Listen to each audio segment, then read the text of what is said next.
Take four. Take four. Take four.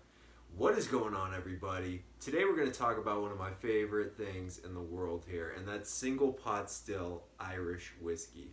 Now, this is not the first whiskey video I've made on this channel. It certainly won't be the last, but you got to get one thing straight here. I'm never going to talk about another type of whiskey besides single pot still Irish. You know, I just don't have the passion about any other types of whiskey. Scotch, bourbon, rye, none of that. Canadian. I like it, I drink it. Behind me I got my cabinet over there, which is now completely filled with bourbon and scotch because I took all the Irish down. But this is like the heart of my collection here. This is what I enjoy drinking the most. This is what I do drink the most when I'm drinking a glass of whiskey. Probably 70% of the time when I'm going for a glass of whiskey, I'm pouring a single pot still Irish whiskey. And it just kind of surprises me that within the community it seems to be within two major camps in the whiskey community, and there's bourbon fans and scotch fans, and it seems like those two go at each other the most. But you know, there's a third forgotten camp here, and that's the Irish whiskey fanatics. That is me included, and the finest, most traditional, the most quintessential, distinctively Irish style of whiskey is the single pot still. Now, for a little history lesson on what that means, basically, the British, they love fucking the Irish over. They always have, and I'm not going to say they always will, but in history it is shown time and time again that these guys really fuck the Irish over. So, you know, they were given one of their taxes. Like, what us Americans know so well, the British love to tax. Like, they love to tax people, and this is no different. They were taxing the Irish. And I don't even know how this whole tax came about, but I assume it was probably like, oh, well, let's just fuck their whiskey industry over and let's tax their malted barley. Because you can't make whiskey without malted barley. You know, traditionally in Ireland and Scotland, malted barley is the ingredient, the major ingredient used to make whiskey. So they figured, yeah, let's tax their malted barley. Let's see what they do. And you know what, the Irish were like, all right, we could pay this malted barley tax and keep doing our whiskey, or we can cut costs, probably keep costs the same as they were, start using unmalted barley along with the malted barley. And they created something that is so unique. And this is single pot still Irish whiskey, but that's what that is. The mix of unmalted and malted barley is what constitutes, and a single distillery too, for single to have that in the name. But pot still whiskey is malted and unmalted barley. And they created something so unique that it's hard to describe without trying it. A lot of people describe it as like a biscuity flavor, you know, like getting a butter. You know, what am I saying? Getting some butter and putting it on a biscuit. I hear a lot of buttery biscuit when you're talking about single pot still Irish whiskey. Oftentimes, it's aged in a sherry cask, so you do get a lot of dried fruit notes, but there are some that aren't in the sherry cask. It's just a lot of spices. I hear this too, pot still spices. I always hear that term. I can't describe it to you. You have to go and try it, but you know, of all the whiskeys I've tried, this is by far my favorite category, and it's not even close for me. I love single malt scotch, and I do like bourbon a lot, but when it comes to single pot still, there's just something special there. It's so drinkable. It's not super easy and smooth to where it's like, oh, you can't even taste it. Like, it has a lot of complexity, a lot of flavor you can get, while also just being just super tasty and just nice to drink at any time. So I'm just going to go through some of the brands here and talk about, you know, what makes them unique and what they're all about, and you know, just the future of Irish whiskey, because it's gone through a rough history. It used to be the most consumed spirit in the world was Irish whiskey. The most popular spirit in the world was Irish whiskey. But you know, wars, famines, all this shit happened, and eventually by the 1970s, I think around then, all of the distilleries, there was like only two major distilleries in all of Ireland, like owned by two companies or whatever. I don't know if it's the distilleries or two major companies, but there was only two dogs in Ireland by this time. And since then, it's slowly been rebuilding to now we have a lot of single pot stills coming back into the market. So hopefully in the future, this this type of whiskey and these brands will just keep expanding, and then maybe down the line we'll talk about single pot still, just like we do single malt. I mean, it doesn't seem like anytime soon, because you say single malt Scotch, and you know, it kind of has its own connotation to it. But I really hope single pot still comes back into the fold and into the zeitgeist, because this stuff is just, it's special. It really is special, and it deserves an exploration from any whiskey enthusiast. You know, you need to do a thorough exploration of this category. If you don't like it, you don't like it. But as for me, I love it. So let's go through these brands here. You have the spot whiskeys, which are very unique. They're part of a whiskey bonding process with a wine merchant in Ireland called Mitchell and Sons, and basically they source the whiskey from the distillery. I think it used to be the Jameson Distillery, and now it's the Middleton Distillery, which does Jameson and Powers. All the famous Irish brands are in Middleton, and they source the whiskey from there, and they age it themselves.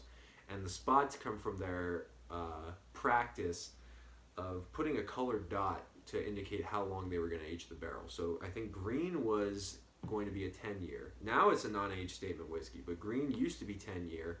Yellow's 12, which it still is, and red is 15, which this is a new, this one was gone for a while. This one was also gone for a while. This one has stayed the test of time, and you know, it was one of those whiskeys that, despite the failings of the Irish whiskey industry, this one continued and lasted throughout the years. But recently they brought back yellow and red spot, and they're fabulous. This one's the most unique one of the bunch, and it is the cheapest one. So if you're gonna try one of them, definitely go out and try green spot. There's whispers, just very, very quaint whispers of blue spot coming back, which would be traditionally it was a 7-year-old, so cheaper than this, less aged than this, a 7-year-old aged single pot still Irish whiskey. There's whispers of that coming back sometime soon. So if Blue Spot comes back, we'll have the complete range of the spot whiskeys, and it'll be great. I hope, if that one does come back, that Green Spot goes back to a 10-year age statement, and then they have Blue Spot as like a 7 or 8-year age statement. Hopefully they're able to do that while keeping this one, you know, the flavor the same, because this is just a really unique one. Even among all of these ones, this one is just a totally different beast all on its own. This one is more similar, these two are more similar, but they're all fabulous whiskeys. Next, we got probably, if you want one brand, one range that defines single pot still the most, you know, what a traditional Irish whiskey is supposed to taste like, what it used to taste like, what it should taste like, then it's Redbreast. Redbreast is also one of those brands that also, you know, survived through the years, despite the failing of the whiskey industry in Ireland. This one stood the test of time, and it's been adored for hundreds of years. This is just a fabulous range. Probably my favorite brand of whiskey is Redbreast. I have Redbreast 21 in the cabinet behind me. Didn't get it out for this video, but you know, it's probably my favorite whiskey I've ever had. And when it comes to single pot still, a lot of people will tell you that this one right here, Redbreast 12 cask strength Irish whiskey, is perhaps one of the best single pot stills out there. And it's definitely, you know, in my opinion, this is the best bang for your buck single pot still, because you can get the Redbreast 21 for a couple, $200 to $300, but this one you can find it for under $100, and it's just, I mean, most people say this one's better. I like the 21 better, but it's so close, you know. This one's right up there. So for $200 cheaper, this is definitely the best bang for your buck single pot still Irish whiskey right here, and a lot of people say it's the best one. So definitely the Redbreast 12 cask strength is one you should try. But here's another one, Redbreast Lustau, which is a special sherry cask. They're all sherry casks, these Redbreasts, and that's what they're known for.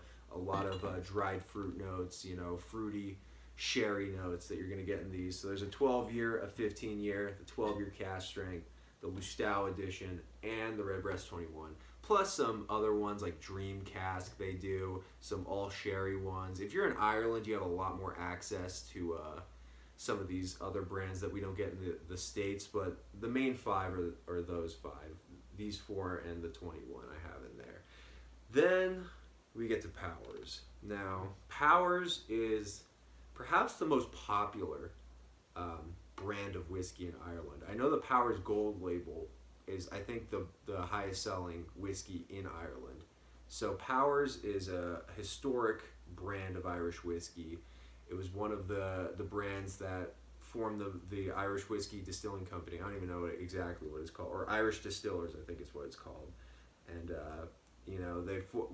Jameson, Powers, and another family formed this company and moved their operations to Middleton, which is the biggest distiller of all these single pot stills. All of these, I think, are Middleton, except for this one. We'll get to it later, but these are all Middleton here. So Middleton is a single distillery in Cork, Ireland, and it's just really dominating this range of whiskey.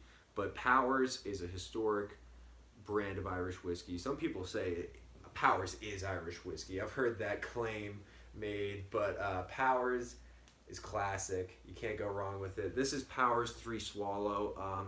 Probably, if you're looking for a budget single pot still, get this one, because it's probably about $40. I know in some states, I used to live in California, you can get Redbreast 12 for like $45.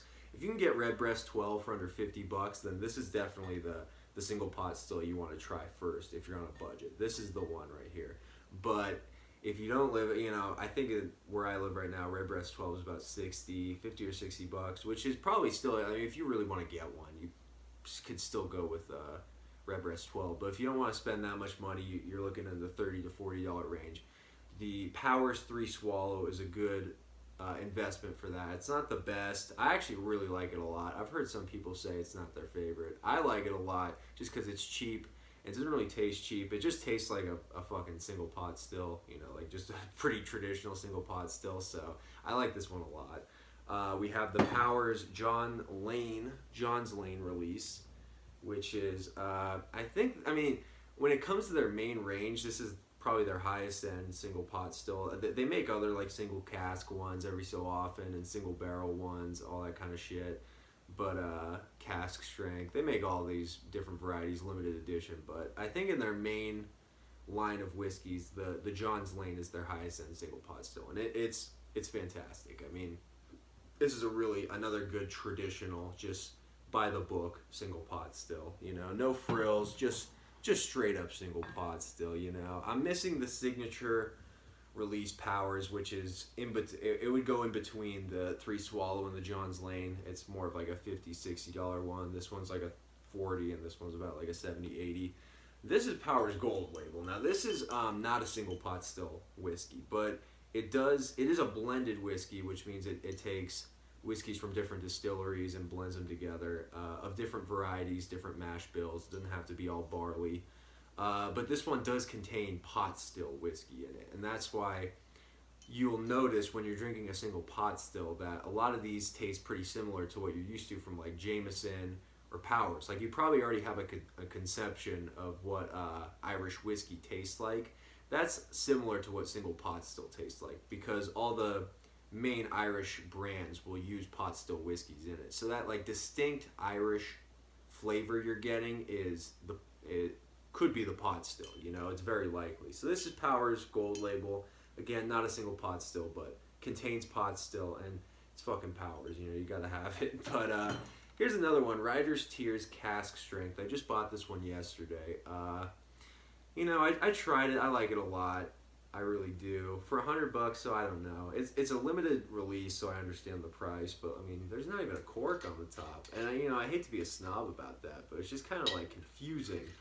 You'd sell a limited edition 1,200 bottles of a whiskey, and it's a screw cap, but whatever. I don't have very many screw caps, so this one's unique in that sense. But this is also not a single pot still technically, but it is a blend of single pot still and single malt whiskey. So single malt is just 100% malted barley, single distillery, and that's what most Scottish whiskeys, like the high-end Scottish whiskeys, you'll hear single malt Scottish whiskey, and that's more of like the Scotch flavor you're used to, like a Speyside Scotch with the honey and floral notes.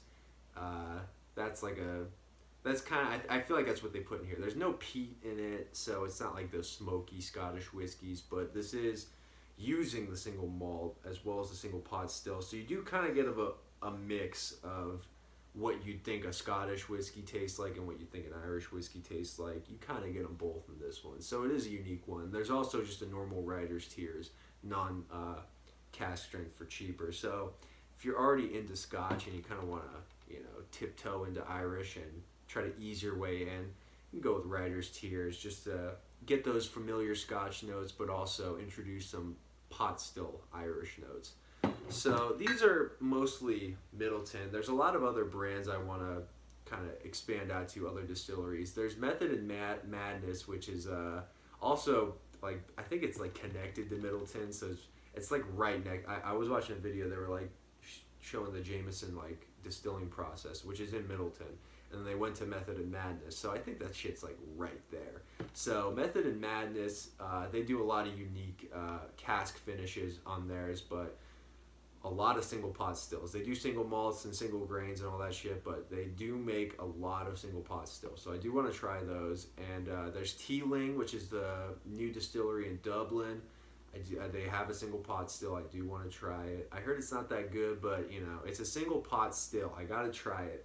But Middleton's really dominating this, and I want to see more distilleries in Ireland continue to, expand this variety of whiskey, because it's just, apparently, I mean, I'm not Irish, I've never been there, but when I hear people talk about it, they're like, this is what Irish whiskey always has been and always should be.